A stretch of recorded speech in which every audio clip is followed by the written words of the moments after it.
Estamos a falar sobre segredos das vitórias. Estamos a falar um tema muito interessante, muito interessante.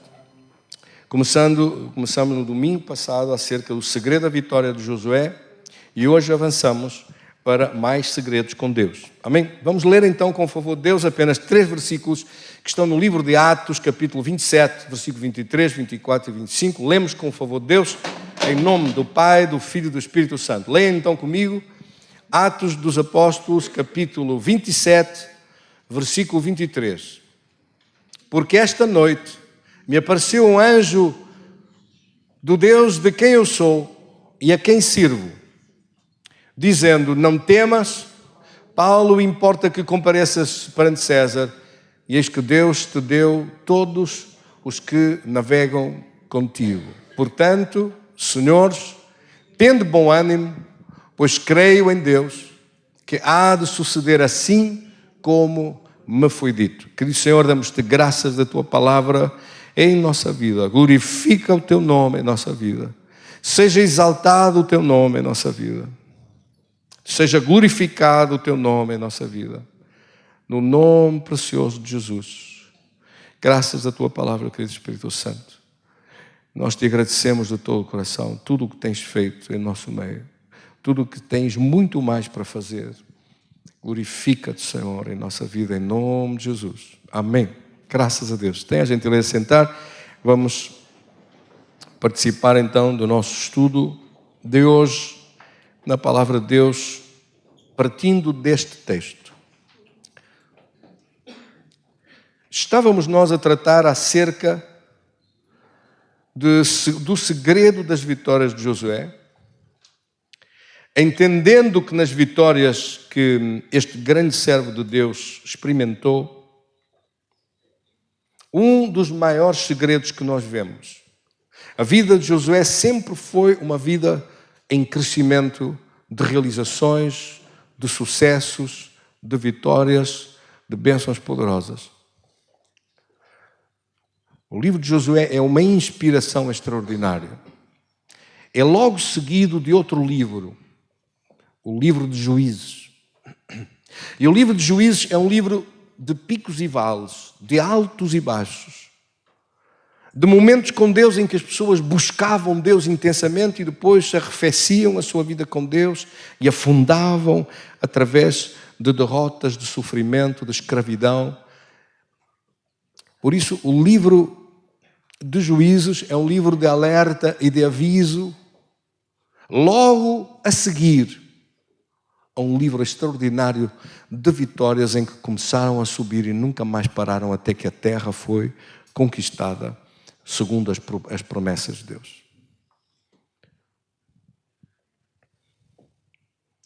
Mas os altos e baixos, a vida aos solavancos, essa é a narrativa do livro de Juízes. Qual é a nossa escolha? É o Senhor mesmo quem declara na sua palavra. Em Deuteronômio, no capítulo 30,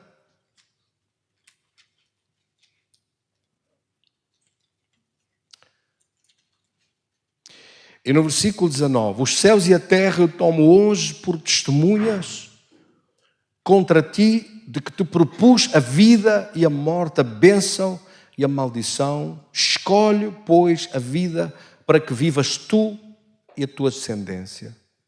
Quem escolhe? O sujeito desta frase é aquele que escolhe. Eu escolho, nós escolhemos. No plural diz, vós escolheis. Nós escolhemos a bênção. Ou nós escolhemos a maldição. Nós fazemos escolhas e essas escolhas têm consequências. Nós escolhemos acreditar. Nós escolhemos confiar em Deus. Nós escolhemos ser cheios do Espírito Santo de Deus. Nós escolhemos viver com o poder de Deus. Nós tomamos escolhas, decisões e opções que podem estar dentro do caminho ou fora do caminho e das escolhas de Deus e opções de Deus. Quando as nossas escolhas são fora das escolhas de Deus, nós estamos a seguir um caminho de maldição, um caminho de perdição, um caminho contrário à vontade de Deus na nossa vida e um caminho perigoso. Mas se as nossas escolhas são feitas de acordo à vontade de Deus, nós escolhemos então de acordo àquilo que agrada a Deus. E fazendo as escolhas certas, as consequências disso são a vida para que vivas, tu e a tua descendência, uma vida abençoada, guardada na presença de Deus. Uma vida em que as promessas de Deus se tornam uma realidade. Uma vida em que nós podemos declarar 1000 caem ao teu lado, 10.000 à tua direita, mas não serás atingido, nem o mal te sucederá. O meu desejo é que nós possamos viver nesta busca de um lugar alto da presença de Deus, a experimentar essa glória do poder de Deus na nossa vida. Amém, irmãos? Um dos segredos extraordinários da vida de Josué, como um dos maiores, se não o maior líder, logo a seguir a Jesus, porque não há ninguém que se compare a ele, mas como um maior líder, extraordinário liderança da vida dele em Israel, fez com que eles pudessem entrar pela terra que estava prometida desde as profecias de Moisés, que estava prometida desde as profecias de Abraão, mas que Moisés não conseguiu introduzir o povo nessa terra, e que aquela geração morreu e agora a nova geração, com Josué a liderar, entraram pela terra dentro, venceram gigantes, derrubaram muralhas, as coisas que eram impossíveis aos olhos dos outros, de uma geração sem fé, cheios de incredulidade, de dúvidas, de amarguras, cheios de traumas do passado, da escravidão que não saiu deles. Eles saíram da escravidão do Egito, mas a escravidão não saiu de dentro dos corações deles. E por causa da sua maneira errada de pensar, de falar, de agir, morreram nas areias do deserto e não conseguiram entrar no melhor de Deus. Não assumiram as suas responsabilidades e a sua fé para vencer e triunfar. E nós temos que juntar as nossas ações à nossa fé e à nossa confiança. Nós não podemos dizer confio que o poder de Deus é o maior poder e depois não fazer nada quanto a isso. Não usar o poder de Deus. Não tomar nenhuma iniciativa. Não tomar uma posição firme e uma atitude contra o mal. Não expulsar o poder maligno quando Jesus disse que nos deu poder para pisar serpentes, escorpiões e toda a força do inimigo, quando nós não tomamos posição nenhuma e deixamos que o diabo faça o que quer. Mas ele não tem que fazer o que quer se os filhos de Deus tomarem uma posição firme. Josué tomou uma posição firme e poderosa e ao mesmo tempo cheio de humildade, ouvindo a direção de Deus, ouvindo as instruções de Deus. Algumas daquelas instruções parecem estranhas. Como falávamos antes, cercando as muralhas de Jericó durante 7 dias. O que é facto é que, mesmo sendo fácil, mesmo Deus não pedindo coisas extraordinariamente difíceis e complexas, Deus pediu para eles fazerem a parte deles e Deus faria a sua parte, faria o milagre, faria a bênção e a vitória. Deus faria os impossíveis se eles fizessem o que era possível. E sabe, este princípio continua válido hoje. Nós fazemos as coisas que são possíveis. Nós estabelecemos o nosso compromisso com Deus e fazemos as coisas que são possíveis do nosso lado e Deus faz os impossíveis acontecer. Se nós fizermos o que é possível, Deus fará os impossíveis. Se nós fazemos o que é natural e humanamente normal, Deus faz as coisas fora do normal, Deus faz o sobrenatural acontecer. O problema é que Deus só opera o sobrenatural depois de nós seguirmos as instruções. Por isso, em cada milagre que você precisa, há instruções que são dadas por Deus, que devem ser obedecidas. E quando a pessoa não segue as instruções, não acontece milagre. É preciso ouvir as instruções de Deus no nosso coração. E o segredo, número 1 das vitórias de Josué, era este: a sua humildade em ouvir as instruções de Deus e em ser imediatamente disposto para obedecer àquilo que Deus lhe dissesse. Avançamos mais um pouco depois dos estudos dessa semana sobre segredos das vitórias com Deus. Amém?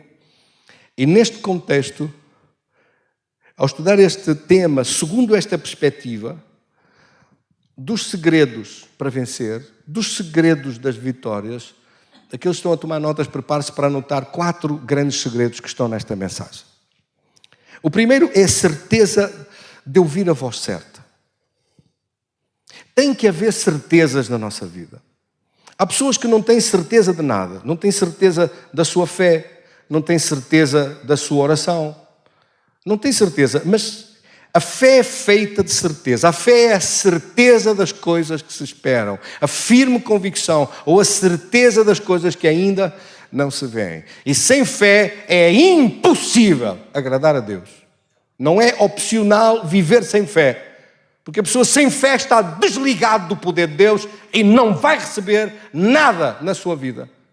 Aquele que duvida, semelhante à onda do mar, diz o apóstolo Tiago, na sua carta, capítulo 1, versículo 5, aquele que precisa da sabedoria de Deus, peça com fé, não duvidando, porque aquele que duvida é semelhante à onda do mar. No versículo 7 diz que sobe e desce nessa onda, nessas dúvidas, nessas inquietações, nessas ansiedades, e não receberá de Deus coisa alguma. Não recebe nada. Não pense tal homem que receberá do Senhor coisa alguma. Porque aquele que pede tem que pedir com fé. Hebreus 11:6 diz, sem fé é impossível agradar Deus. Certezas.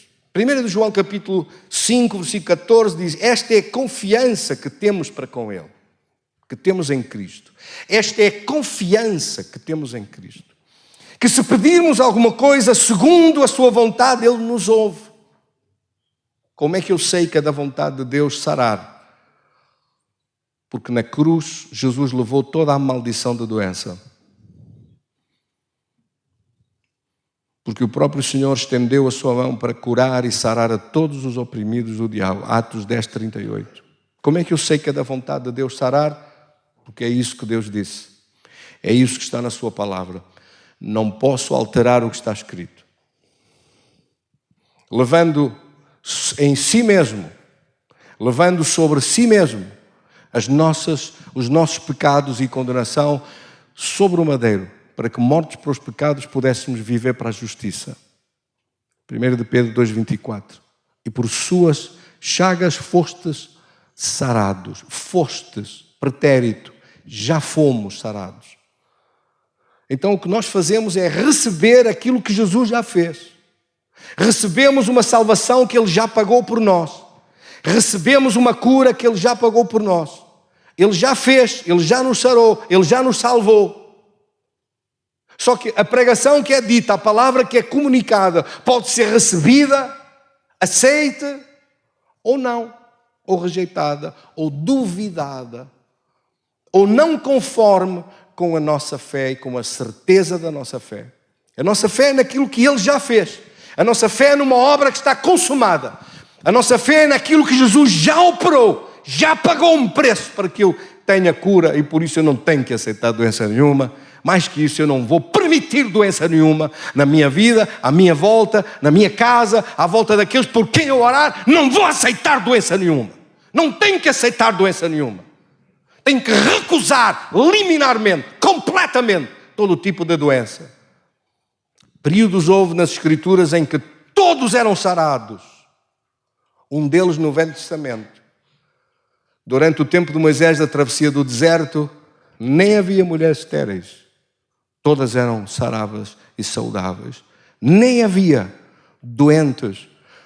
Se ele levantou naquela altura em que foram mordidos pelas serpentes, uma serpente de metal foi levantada, cravada num pau, levantada no alto, e quando olhavam, ficavam sarados imediatamente daquele mal. Se até no Velho Testamento, ainda antes de Jesus vir, no tempo de Moisés, não havia nenhum doente, imagine, no Novo Testamento, já depois de Jesus vir, se nós não temos que viver a nossa fé num nível tal que não temos que aceitar a doença, pelo contrário, temos que viver nessa fé poderosa. Todos os enfermos eram sarados no tempo de Jesus. Todos os enfermos eram sarados, até à sombra de Pedro, capítulo 5 do livro de Atos, todos eram sarados. Se aconteceu isso no livro de Atos, se aconteceu isso com os primeiros apóstolos e a igreja primitiva, se aconteceu isso no tempo de Jesus, se aconteceu isso lá atrás no tempo de Moisés, como é que não tem que acontecer no nosso tempo? Temos que ter fé para acreditar que somos protagonistas de um tempo em que as chuvas do fim vão cair e uma igreja poderosa vai se levantar nessa terra e vai arrasar com o diabo completamente. E vai ser levantada aos céus, aleluia. E o que ficar, eu não quero pensar no que vai ficar aqui. É um tempo de buscar Deus de uma maneira intensa, firme. É um tempo de buscar Deus de uma forma extraordinariamente dedicada e comprometidos com Deus. E esses vão estar prontos para subir.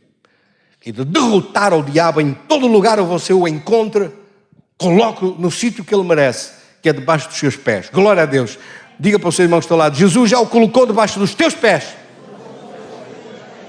E deu-nos o seu poder. Lucas 10, 19. Deu-nos poder para pisar serpentes, escorpiões, toda a força do inimigo e nada vos fará dano algum. Esse é o lugar que o diabo merece, é estar debaixo dos seus pés. Não merece outra coisa. Esta é confiança. Diga comigo, esta é confiança. Com mais força. Com mais força. Esta é a confiança que temos para com Ele. Que se pedirmos alguma coisa segundo a sua vontade, Ele nos ouve. Você tem que ter confiança na sua oração. Confiança quando pede. Confiança quando ora. Confiança quando diz, essa doença está condenada a desaparecer, esse sintoma está condenado a desaparecer, a vida muda para melhor e transforma-se para melhor, porque o meu Senhor não me desamparou. Ele disse, estarei convosco todos os dias, até a consumação dos séculos. A consumação dos séculos ainda não aconteceu, e Ele está conosco todos os dias. Por que não aproveitar os benefícios da sua presença todos os dias?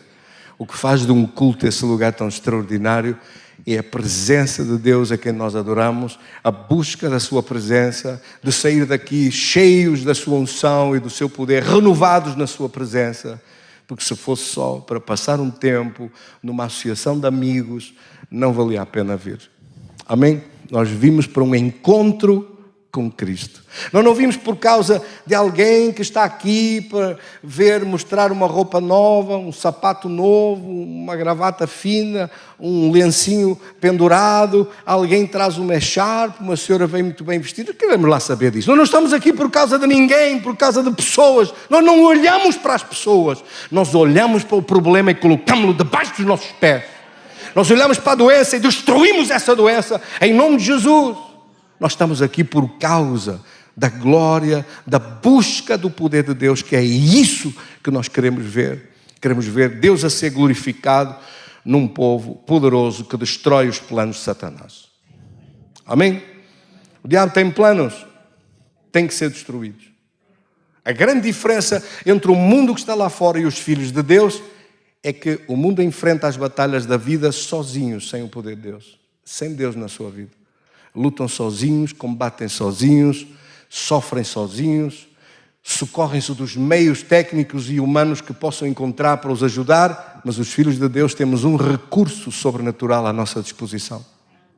E temos que lançar mão desse recurso. Temos acesso ao poder de Deus. E não estamos sós. Eu não estou só nas batalhas.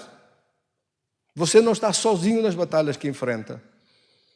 Tem que ter a noção de que o poder de Deus está bem presente, capaz de mudar qualquer coisa, de sarar, de livrar. Acha que estas curas que ouvimos falar hoje, tudo o que nós temos ouvido falar de milagres, de curas extraordinárias, acha que isso era possível humanamente? Não era, não. É o nosso Deus tão maravilhoso, a quem nós clamamos, diante de quem buscamos dia e noite para que se manifeste o seu poder, pois nós queremos ver o seu poder, queremos ver a sua glória, queremos ver as suas manifestações, queremos ver que Deus opere. Não queremos basear a nossa fé em dialética humana, em palavras de sabedoria humana. Queremos que a fé de alguém se baseie não na sabedoria humana, mas no poder de Deus que está presente, como disse o apóstolo Paulo. Eu vou ter convosco não com sabedoria humana, mas com o poder de Deus. E quero ver o poder de Deus. É do poder de Deus que se trata. A igreja trata do poder de Deus. Se não for o poder de Deus que proteja a sua casa, que proteja a sua vida, se não for o poder de Deus que cubra a sua existência, o diabo entra e destrói tudo. Por isso, de que adianta dizer eu sou crente e não sentir essa glória da presença de Deus que nos cobre, que nos protege, que nos abençoa? Que adianta dizer eu acredito em Deus e olhar para o lado e ver o diabo a destruir tudo na nossa vida, que o fará só se não puder, se nós lhe dermos lugar e se não valorizarmos as coisas que são fundamentais e principais. E então que coisas são estas? Olhamos para as Escrituras e aprendemos. Olhamos para a Bíblia e aprendemos. Veja um homem como o apóstolo Paulo. Que homem tão poderoso em Deus. Não é por acaso que o diabo o temia. Porque os planos que o diabo tinha para acontecer, por causa da presença dele, não conseguia fazê-lo. E este é um texto muito claro sobre esta realidade. Paulo ia a caminho de Roma. Nas perspectivas do mundo, Paulo ia apresentado como prisioneiro diante de César. Acabou por morrer em Roma, decapitado, depois de ter sido levado para lá. Tinha pouco tempo e tinha pressa em terminar a obra de Deus. A caminho estão eles na ilha de Creta, próximos da ilha de Creta, num dos portos que lá está. E o apóstolo Paulo, sendo dirigido pelo Espírito Santo de Deus, ouvindo a voz certa, aconselhou-os a que não saíssem daquele porto. É isso que diz aqui nas Escrituras, em Atos, no capítulo 27, versículo 10, dizendo: Senhores, vejo que a viagem vai ser trabalhosa, com dano e muito prejuízo, não só da carga do navio, mas também das nossas vidas. Mas o centurião, que dirigia a centúria que ia lá no navio com eles, acreditou mais naquilo que dizia o piloto e o mestre do navio do que naquilo que Paulo dizia. Versículo 11. Iam naquele navio 276 pessoas. Satanás tinha um plano para os afogar todos e matá-los no mar Mediterrâneo. E o plano de Satanás estava pronto. Mas Paulo estava lá no meio. Aquilo que o diabo queria fazer tinha um problema. A presença de Paulo, a presença do servo de Deus. Quantos aqui são assim? Quantos têm a noção, têm a certeza que a sua vida faz uma diferença e que impede os planos de Satanás de acontecer? Todos nós temos que crescer a este nível. Todos nós temos que sair de ser apenas crentes e subir a um nível tal que possamos todos dizer: por causa da minha presença, por causa da minha vida, por causa do poder de Deus está em mim, por causa da presença de Deus está em mim, aquilo que o diabo queria fazer, não vai conseguir fazer. Porque aqui começa a distinção entre aqueles que são de Deus e aqueles que são apenas crentes, que acreditam em Deus, mas que não fazem diferença nenhuma. Aqui começa a diferença entre uma igreja que faz a diferença ou uma igreja irrelevante, que não faz diferença nenhuma, que tanto se lhe dá como se lhe deu, que o diabo brinca com a sua vida e faz o que quer. Isso tem que acabar. Ele não vai fazer o que quer. Ele não vai conseguir fazer o que quer, porque um povo poderoso levanta-se sobre essa terra. Amém, irmãos? Um povo que faz uma diferença. E aqui no meio de 276 pessoas, bastou este, que podia ser considerado como o número 276, lá ao fim, lá no último, mesmo desvalorizado completamente, que ia no meio do navio como um prisioneiro, entregue aos cuidados do centurião. E, no entanto, diante dos céus, ele fazia toda a diferença. E por causa dele, aquele navio foi poupado, aquelas vidas foram poupadas. Não aconteceu o que o diabo queria, matá-los todos. Não pôde fazer, por causa de Paulo. Se o diabo entrar por alguma casa, por algum lugar, e trouxer doenças, angústias, aflições, opressões, destruição, quem é que se levanta para o parar? Quem é que se levanta para impedir as obras dele? Para estragar tudo o que ele queria causar? Os filhos de Deus temos nós todos que subir a este nível mais alto do poder de Deus. Deixamos apenas ficar a acreditar. Eu acredito em Deus, eu creio em Deus, mas nunca se sabe. Mas a vida é cheia de surpresas. Mas, não. Eu creio em Deus, acredito em Deus e o diabo não vai fazer o que quer na minha vida em nome de Jesus. Foi tempo, não faz mais. Bendito seja Deus. É preciso surgir uma realidade nova desta fé e deste poder de Deus no nível mais alto do poder de Deus na nossa vida.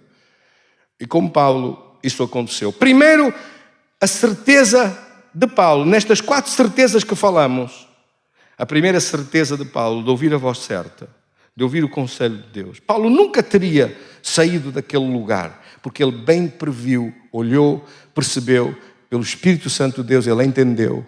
Ele disse, percebo que a navegação vai ser complexa e difícil. A Bíblia diz que aqueles que são dirigidos pelo Espírito de Deus, esses são os filhos de Deus. Romanos 8,14. Aqueles são dirigidos pelo Espírito. Ele é o único que está a ouvir Deus. Independentemente das outras pessoas que lá iam dentro, terem os seus deuses, as suas religiões, nenhum ouvia Deus. As religiões não ouvem Deus. As religiões ouvem-se a si próprios. Ouvem os seus umbigos. Ouvem o que eles querem. Ouvem o que lhes parece. Não ouvem Deus. Mas Paulo ouvia Deus. O primeiro segredo que está aqui é de ouvir a voz certa. Ouvir a voz de Deus com clareza. Ele ouviu Deus e avisou para que não saíssem. Avisou dos perigos possíveis. Mas como não era considerado, como não estava nas elites da direção lá de dentro do navio, veja quanto é que vale um crente. Um crente autêntico e verdadeiro, cheio do poder de Deus. Vale mais do que as elites todas que você possa imaginar. Vale mais do que todo o conhecimento humano que ali está. Mas o senhor é marinheiro? Não. O senhor dirigiu um navio alguma vez? Não. O senhor percebe alguma coisa de navegação? Não. Então para que é que está a dizer que não se deve sair? Mas perceba acerca de Deus. Quantos percebem acerca de Deus aqui? Ouvir Deus, crescer para ouvir a direção de Deus é um dos maiores segredos de vitória para aqueles que querem vencer.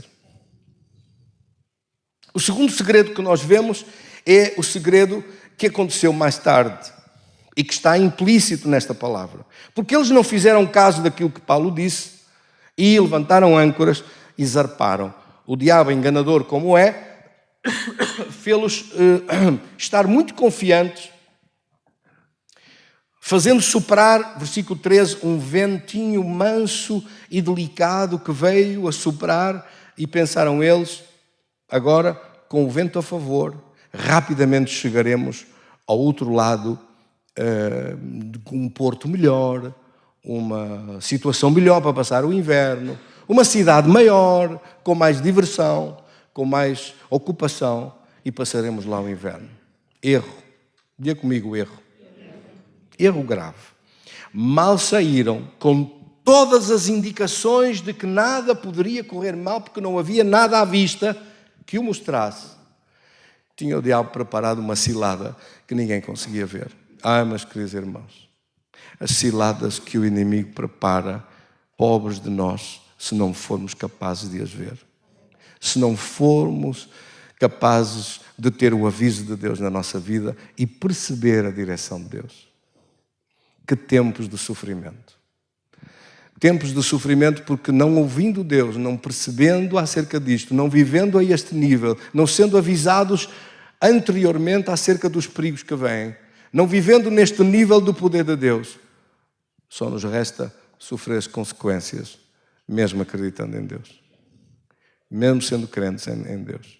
Precisamos, mais do que do pão para a boca, precisamos de ouvir Deus, de ouvir a voz certa. Amém? Há muitas vozes. Muita gente a falar muitas coisas. Mas a voz certa é a palavra e a voz que vem do alto e que nos mostra coisas que não conseguimos ver, não podemos prever, não há maneira de saber se Deus não revelar. Amém? Precisamos, por isso, da revelação de Deus. Do conhecimento de Deus por revelação.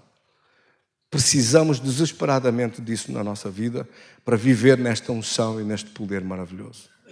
logo depois disto, houve uma reviravolta. O versículo 14 diz que se levantou um tufão e que se estendeu ao longo de 14 dias, de modo que eles deixaram-se ir à toa, aliviaram a carga do navio para o manter mais leve, a flutuar às ondas violentas e à tempestade e à chuva, ao frio, ao sofrimento que se abateu. Desapareceu a luz do sol, ficou o sol, mas a luminosidade de dia, mas não conseguiam ver.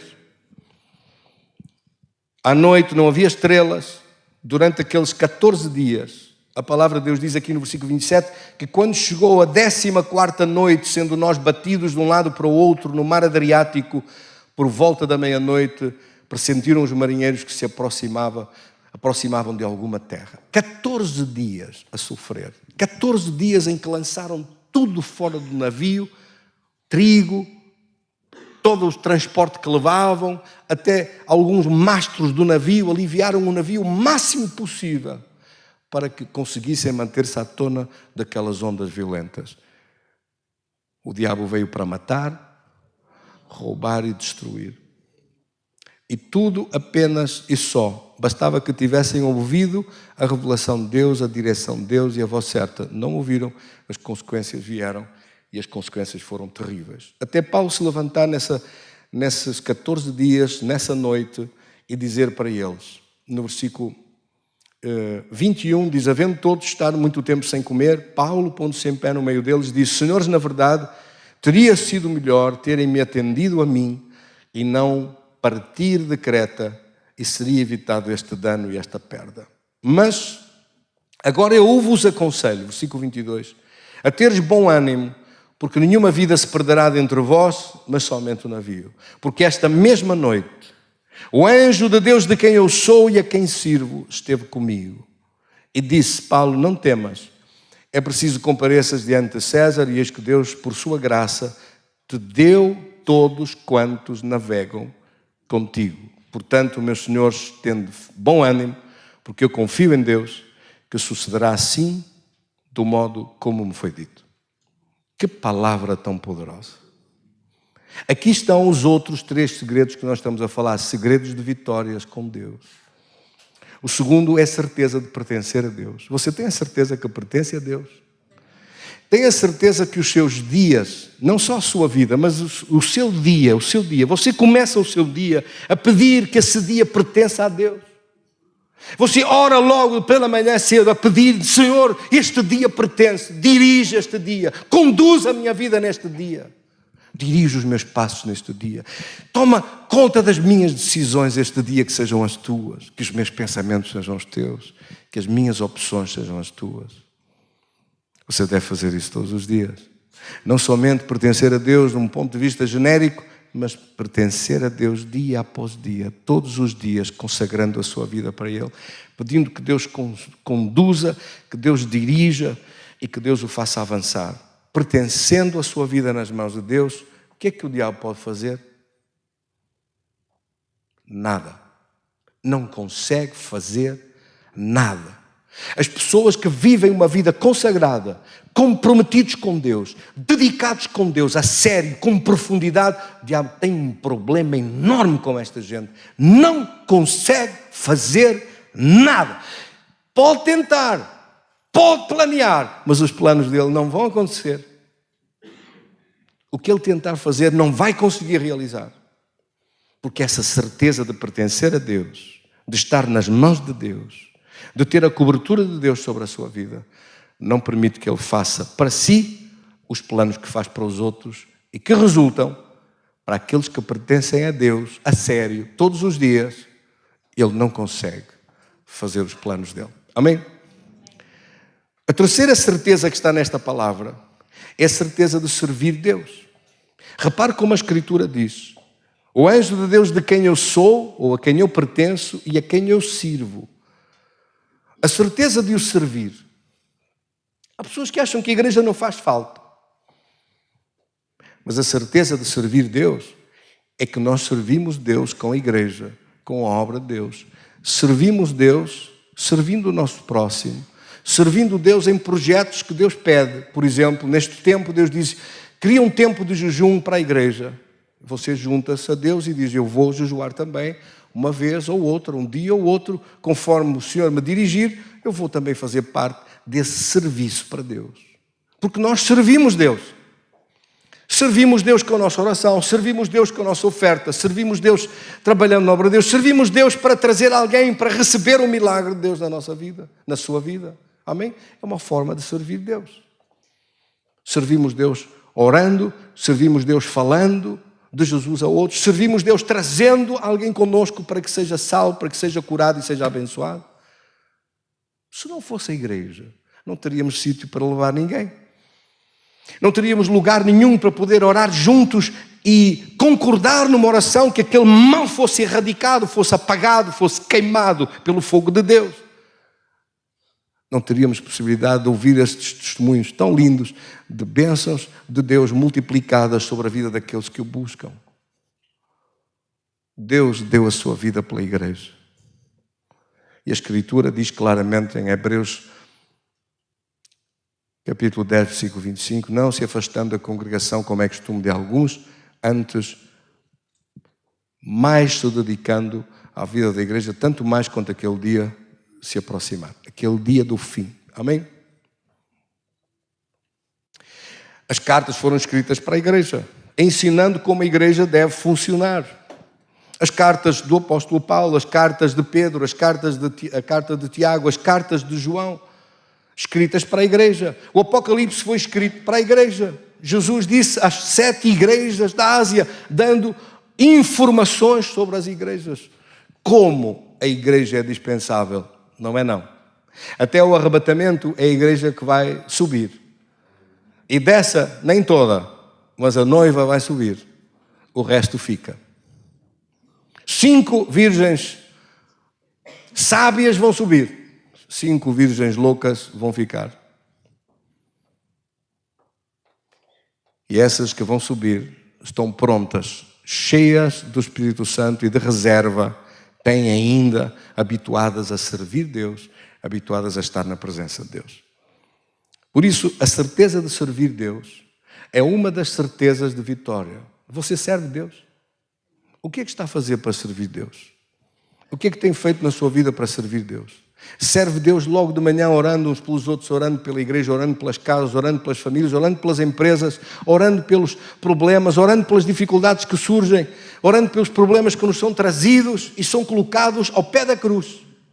São trazidos aqui os problemas, os pedidos de oração e nós oramos como igreja. Oramos individualmente? Mas claro que sim que oramos individualmente. Mas oramos como igreja? Claro que temos que orar como igreja. Amém? Oramos no meio da congregação, oramos em privado, oramos no lugar secreto. Todo tipo de oração. E por último, a quarta certeza que está aqui é a certeza de que a sua palavra se cumpre e se realiza e não pode falhar de acontecer. Ele disse, com certeza acontecerá assim como a mim me foi dito. Quais são as nossas certezas? Como filhos de Deus, nós temos certezas com Deus ou dúvidas? Temos certeza e confiança daquilo que pedimos e oramos ou estamos a duvidar? Há pessoas que não têm certeza de nada, nem têm certeza da sua oração tampouco. A certeza de orar, a certeza que orei, a certeza que já pedi sobre este assunto e agora tem que acontecer esse milagre. A certeza que nós vamos orar e pedir e acontece de acordo com aquilo que pedimos. Estas certezas da fé, esta confiança de ter a direção de Deus, de pertencer a Deus, de servir Deus, de ter a confiança que de acordo à sua palavra vai acontecer, são 4 segredos extraordinários para os vencedores. Amém? O meu desejo e a minha oração é que você é um desses vencedores e vencedoras que não falha de acontecer a vitória de Deus na sua vida. Vamos orar. Quantos recebem esta palavra? Quantos recebem? Diga comigo, Senhor, receba a tua palavra. Receba esta palavra em meu coração. Receba o teu poder na minha vida. Não há Deus maior nem mais poderoso que opera em favor dos seus filhos, que faz acontecer os milagres sobre a nossa vida, que faz arrancar de raiz as coisas que estavam a perturbar a nossa vida. Oramos em nome de Jesus para destruir toda a obra maligna, para parar todo o sofrimento, para quebrar o jugo e despedaçar toda a inquietação e destruição por causa da unção de Deus. Eu recebo em nome de Jesus. Diga isso comigo: Senhor, recebo a Tua palavra. Ajuda-me a viver na Tua revelação agora, a viver dia após dia, a ouvir a voz certa, a tomar as decisões certas, a parar quando for de parar e avançar quando tiver que avançar, sendo o Senhor quem dirige. A certeza do meu coração que a minha vida está nas Tuas mãos, que os problemas à minha volta têm uma saída, uma solução, um escape e livramento, porque Deus já proporcionou essa resposta. E a porta que Deus abre, ninguém pode fechar. E as coisas que Deus fecha, ninguém pode abrir. A certeza de Te servir, o prazer em Te servir, em servir na vida dos meus irmãos, em parar os planos de Satanás, aquilo que o diabo queria causar, o mal que ele queria trazer, está arrancado em nome de Jesus e desaparece em nome de Jesus. Está condenado a desaparecer em nome de Jesus, porque maior é o poder de Deus que está em nós do que aquele que está contra nós. Ajuda-nos a servir-Te mais, a colocar mais a nossa vida em Teu altar, para Te servir em sacrifício vivo, santo e agradável a Deus, que é o nosso culto razoável. Graças Te dou, meu Deus, pelo prazer tão grande de Te servir, Senhor, e a certeza da Tua palavra, que não falha de acontecer, que a Tua unção, que rompa as cadeias do jugo, por onde eu estiver, por onde eu andar, por onde eu passar, seja destruído todo o plano do mal, não dando lugar ao mal, não dando lugar ao diabo, mas fazendo avançar a nossa vida numa unção fresca, diária da Tua presença em nós, em nome de Jesus. Quantos recebem? Coloque sua mão no seu peito e deixe-me orar por si. Querido Senhor, oro pelos meus irmãos aqui, oro pelas casas e famílias, oro pelo trabalho desta semana, oro pela vida à frente das coisas que é preciso avançar e triunfar. Entrego nas Tuas mãos, clamo em nome de Jesus, pelo sangue de Jesus, a proteção e a cobertura do poder de Deus. Clamo pela Tua presença, clamo, Senhor, que de acordo a esta palavra possamos todos nós ser conduzidos ouvindo a Tua voz, tomando as decisões certas e servindo de todo o coração, em nome do Pai, do Filho e do Espírito Santo. Tenha uma semana cheia da bênção de Deus, cheia de vitória com Deus. Damos um aplauso para Jesus. Estás,